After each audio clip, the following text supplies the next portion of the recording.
കൽവിലിന്ന് ഒരേ താളം പെരുന്നാൾ തക്ബീറൊലികൾ നോമ്പുകാലം നീതി നീന്തി പെണ്ണിലാവേ നേരെ വന്നോ അലിയാരുടെ ഓമന ബീവി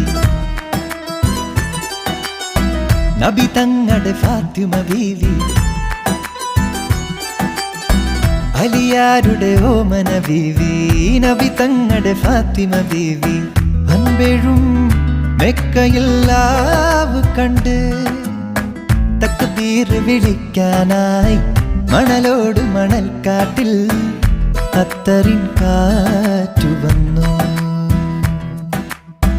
അലിയാരുടെ ഓമന ബീവി നബി തങ്ങളുടെ ഫാത്തിമ ബീവി